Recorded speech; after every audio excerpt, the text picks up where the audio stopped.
first thing I thought of when planning my trip to Antwerp was that I'm heading to the diamond capital of the world. I can't help but fire up the imagination, can it? Ladies, you surely know what I'm talking about. And men, just take note, after all, diamonds are forever a girl's best friend. Although I've devised quite the sightseeing route for myself. I've decided to start by immersing myself into the magical spirit of luxury in the air of this ancient city. Once upon a time, a dreadful giant lived by the bridge over the river. The river was wide, constantly traversed by merchant ships, and as they passed under the giant's bridge, he would rob them. Fortunately, the brave warrior Bravo stepped up to kill the giant, cutting off his hand and throwing it into the Scheldt River. This action, the throwing of the hand, is known as Antwerpen in Flemish, and that's how this beautiful city got its name. My name is Diana, and I have a whole day to get a feel of this city.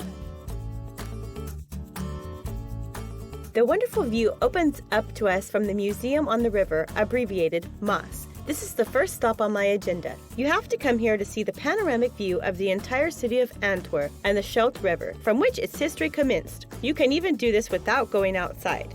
The escalators and observation deck are open from 9:30 in the morning until midnight, and the entrance is free.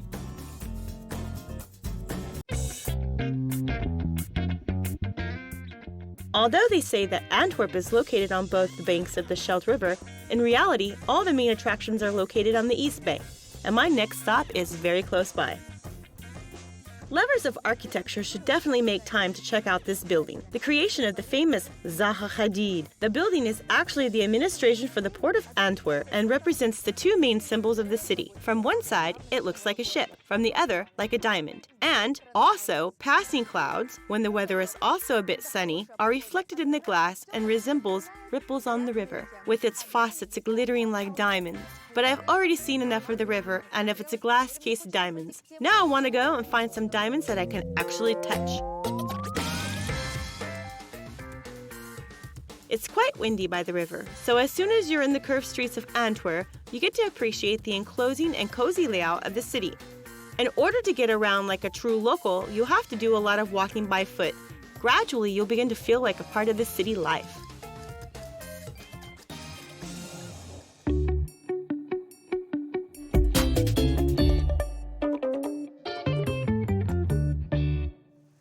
The smell in the streets is amazing. Real Belgian waffles. Even if you don't have a sweet tooth, you're obliged to stop and try these, because it's specifically these waffles and the waffles irons. They are mentioned in the legend of Theo Uhlenspiegel. Do keep in mind, it's so yummy and sweet, you won't even notice that you've eaten it all in a flash. But it is very filling. Now, I understand why the people like walking here so much. They try to burn all those calories from all the waffles they can't help but eat. Okay. This is yet another gem in my treasure chest of impressions. Well, now that I'm fed and full, it's time to go see some real diamonds. There are 1,700 jewelry boutiques in this city. Think about it. 80% of the world's diamonds pass through Antwerp. And that's why it is easy to call it the diamond capital. Diamonds sold through the Antwerp Exchange are assessed and then receive an official certification. They're then disseminated to different countries. But when the stones are here in Antwerp, their price is much lower than anywhere else. And this, of course, attracts visitors from all over the world.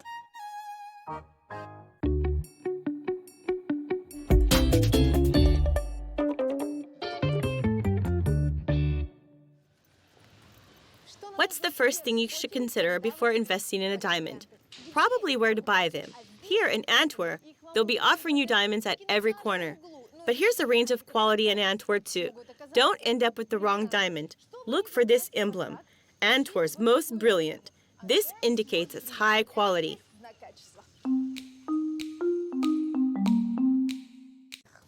Actually, at first, I was unsettled by the fact that the precious diamonds are that close to the rowdy railway station. But now I'm realizing it's a part of it all. Even though I came by train, I didn't have time to check out of the station, and this is one of Antwerp's top attractions. It's gorgeous. This building is called the Railway Cathedral. To run past it is unacceptable. Oh, I don't know whether this is magic or pure madness, but it looks like the architect designed the railway station to compete with the St. Peter's Basilica in Rome. It's simply exquisite. This railway station in Antwerp is rated highest among the most beautiful stations in the world. Antwerp-Centraal is a true movie star. Several films were shot at this station, especially when trying to depict a railway station set in the late 19th to early 20th century. In the series Agatha Christie's Poirot, Antwerp Station's name appears on the screen so often that it can actually be considered one of the series' main characters. Today, it's a very busy and advanced transport hub. However, amidst all the beauty, there's one small catch. Your designated platforms can switch last minute, and you'll have to run to another with all of your luggage. Okay, check. I can now say that I've officially added this architectural gem to my collection of impressions. To get to the next point in my plan of discovering Antwerp, we could take the train, but it's better to use another means of transport. Riding bicycles in Antwerp is the latest fad. Everyone here rides, and it's clear why. The city is well equipped for riding bikes. There are bicycle racks everywhere, and you can rent a bike for only $4.90 a day, and that's exactly what I did. It'll take me about 15 minutes to get to my next destination. Hooray! There are bicycle lanes everywhere. They're even marked on the sidewalks, so a pedestrian unaccustomed to biking in a city should watch out. Since the city is flat and not overly expansive, a bicycle is often a more convenient option than any other regular public transport. In any case, I barely noticed how I made it to the Middelheim Park. Believe me, it's better to skip a couple of churches, which are obvious tourist traps, and spend some of your time here.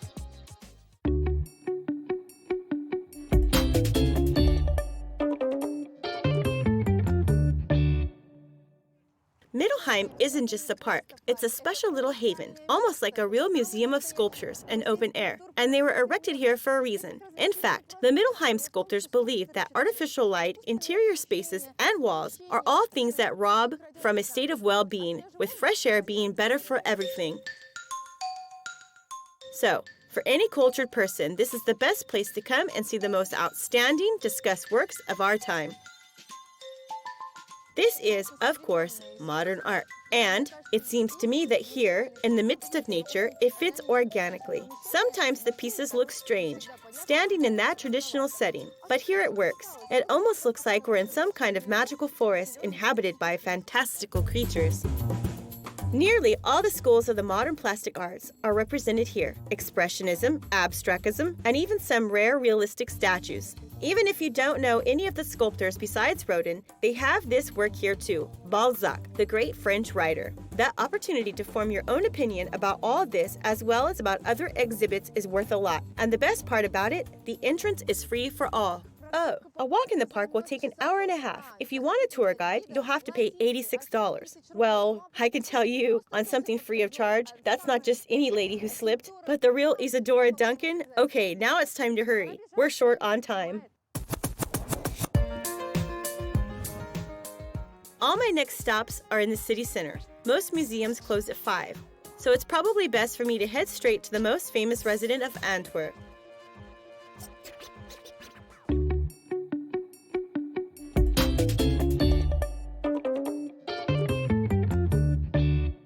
And here we have to choose. On one hand, there's the Museum Meyer van den Berg, and on the other, here's Rubens' house. You can buy a ticket for the two museums for only $9.50, but I've chosen the house, Rubens. By the way, try not being late because the museum, like anything else in Belgium, closes quite early.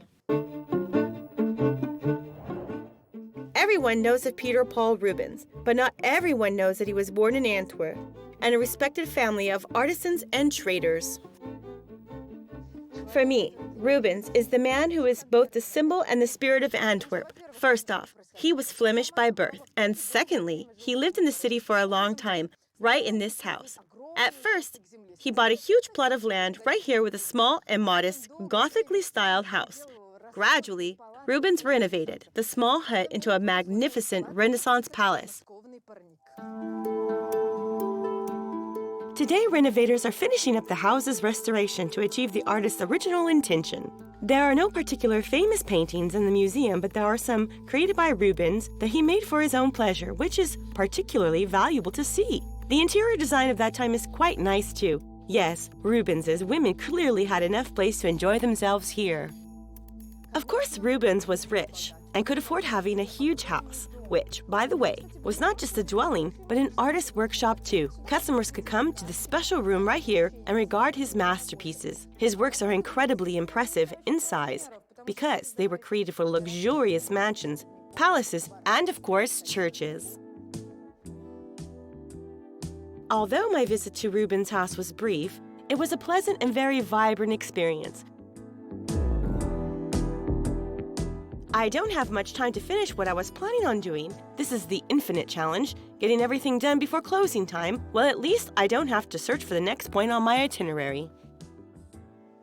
It's impossible to pass the Cathedral of Our Lady in Antwerp. It was being built, like most Gothic cathedrals, for several centuries, but the result is impressive. Even Napoleon admired it and called its spire Brabantlees.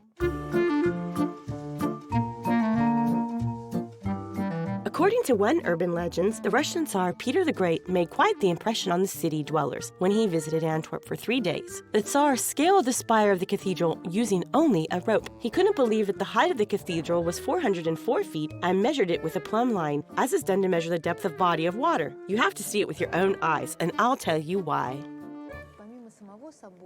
Apart from the cathedral itself, the main attraction here is Rubens' paintings. His masterpieces have the most realistic depictions of biblical scenes. And that's not all. Unexpectedly, you can also see a sculpture by the artist known for his notorious exhibition at the Hermitage, John Fabre, the man who bears the cross. The Belgians love Fabre so much that they renovated the interior of the church for his first time in 100 years in order to accommodate his work right here. Perhaps it has some sort of great conceptual value, but I prefer classical art. The paintings captivated the famous Russian poet Blok, so much that he referred to it in his poem Antwerp. Just look into the midst of ages in the tranquil museum where Quentin Massey's has been reigning, where the golden dress of Salome is jeweled with bouquets of flowers. But now, I can proudly say that all the gems and treasures I wanted to discover in one day in Antwerp have been found and stored in my heart. This means I can finally wander freely around the city. Oh, and that's the monument dedicated to the urban legend I told you about earlier. Everything's included. Brabe, the hand, the river.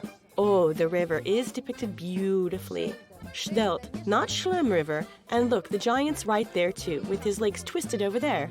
Funny enough, the head, the hands already chopped off, or it, while you see, he didn't only chop off hands, but heads too. Wow, yeah, overall, the guy was pretty brutal. He chopped off heads and hands. Oh my God, well, that's actually a severed hand.